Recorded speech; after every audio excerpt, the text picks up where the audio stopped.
highlights of this edition: the working session with local units on the implementation progress of key projects, the Congress of Delegates held by Cần Thơ City Vietnam Russian Federation Friendship Association. Cần Thơ City Department of Justice will pilot only receiving administrative procedures online from August 1st to December 31st this year. Hello, it's good to see you back here in this edition of Cần Thơ News and Top News today.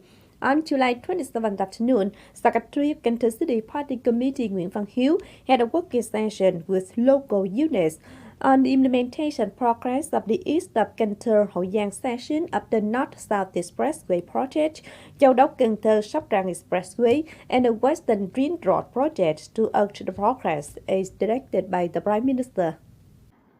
For the East of Cần Thơ Hậu Giang section of the North-South Expressway project, up to now, 954 out of 690 households have been paid, representing a rate of nearly 97%. However, compared to the previous meeting, leaders of Garang urban districts reported that 10 households with an area of 0.28 hectares were complaining. Châu Đốc Cần Thơ Sóc Trăng Expressway Project Phase 1 through Vĩnh Thạnh Cờ Đỏ and Thời suburban districts, 994 households are affected, of which 200 have resettlement needs. Nearly 200 hectares out of a total of nearly 240 hectares have been handed over the site. The project is currently facing the scarcity of soil backfill, power transmission system, water supply and drainage pipelines, telecommunication lines. Relevant units have surveyed the current situation and are coordinating and agreeing on plans to implement the next steps. The Secretary of Cần Thơ City Party Committee suggested that the investor of the Western Ring Road must show great efforts and high determination in implementing the project and asking relevant units to work with the highest responsibility for the development of the city. On July 28th morning, Cần Thơ City's Vietnam Russian Federation Association conducted a Congress of Delegates 2023-2028 term. Chairman of the city's Vietnam Phát and Funds Committee Nguyễn Trung Nhân and Chairwoman of the city's Union of Friendship Organizations Lê Thị Thanh Giang attended the Congress. In the period of 2018-2023, Cần Thơ City's Vietnam Russian Federation Friendship Association closely followed the guidelines and foreign policies of the party and the state and coordinated with universities and colleges to implement quality activities. The association is flexible in promoting substantive and effective diplomacy suitable to the new state of the development of Vietnam-Russia relations, contributing to enhancing mutual understanding and helping develop the friendship of the two peoples. Also on July 28th morning, Vice Chairman of Cần Thơ City People's Committee Nguyễn Ngọc Hè came to attend the opening of the 13th refresher course for leaders of departments and the 7th refresher course for district level managers in 2023. During 4 weeks, 67 trainees who are leaders and managers at departments and district levels will learn the following topics: skills to receive citizens, handle petitions, complaints and denunciation, local management, skills in analyzing and evaluating local comparative advantages, skills in issuing and organizing the implementation of state administrative decisions. The Conference on Implementing Regulations on Insurance for Tuberculosis Accidents and Occupational Diseases was organized by the Department of Labor, Welfare and Social Affairs of Cần Thơ City on July 28th morning. Attending the conference were 60 delegates representing relevant departments and sectors, labor, welfare and social affairs departments of districts, vocational educational institutions and enterprises in the city. On July 28th and 29th, delegates introduced legal policies on insurance for occupational accidents and diseases, guided the implementation of the insurance regime for labor accidents and compulsory occupational diseases, and activities to prevent and share risks of labor accidents and occupational diseases.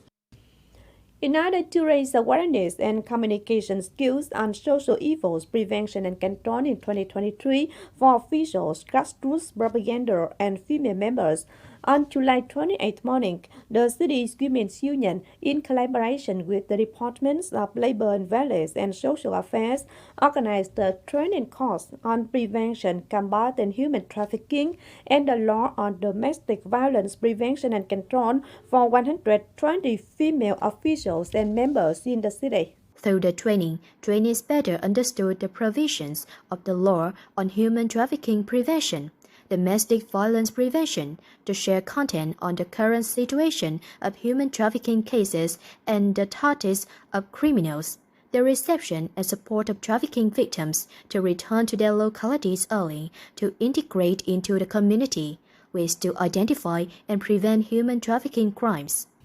From August 1st to December 31st this year, the Department of Justice of Cần Thơ City will pilot only receiving administrative procedures online. These pilots will be implemented at the address http://dịch-vụ-công.gov.vn and http://dịch-vụ-công.cantho.gov.vn. The purpose is to facilitate agencies, organizations, and individuals in carrying out administrative procedures, reducing time and costs, while raising the responsibilities of state agencies in exercising the rights of agencies, organizations, and individuals. The Department of Justice requires the Bar Association and the Association of Notaries to propagate and thoroughly monitor the organizations and members of the organizations to participate in the implementation. Prime Minister Phạm Minh Chính he just commented on the guideline of investing in high-speed railways on the north-south axis. Accordingly, the Prime Minister requested the Ministry of Transport by August 5th to complete the proposal to establish a steering committee for the development of the high-speed railway investment policy scheme on the north-south axis and other high-speed railway projects connecting inter-regions and internationally in the national railway system following regulations, while promptly formulating operation regulations of the steering committee and a working consistently team, so that it can be implemented immediately in the process of project formulation. Facing the growth of electric car market share accompanied by the construction of electric vehicle charging stations in Vietnam, the Ministry of Industry and Trade proposes to soon issue standards for electric vehicle charging point devices. Specifically, in order to ensure uniformity in the management of charging point equipment, the Ministry of Industry and Trade requires the Ministry of Science and Technology to soon formulate and promulgate standards and regulations on design, installation, and operation requirements for electric vehicle charging points and equipment to ensure compliance with electric vehicles circulating in the territory of Vietnam. The Department of Land Protection under the Ministry of Agriculture and Rural Development informed that the General Administration of Customs of China has announced that in mid-August, it will conduct field inspections for planting areas and fresh coconut packaging facilities wishing to export to the Chinese market. The Department of Plant Protection requests provincial departments of agriculture and rural development to complete dossiers and documents, send technical staff to guide and support fresh coconut growing areas, and packaging establishments to participate in online inspection at the request of General Administration of China Customs. Reportedly, China currently has a large demand of fresh coconuts, but the growing area in Hainan Island only meets about 10%.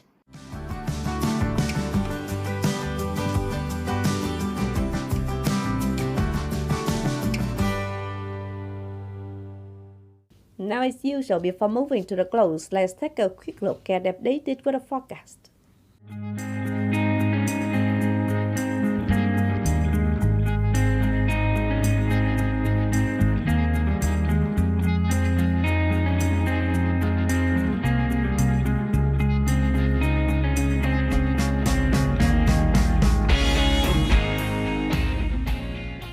The updated weather forecast also wrapped up this edition of Kênh News. If you want to watch again in this bulletin, please visit our website, kênh TV.vn.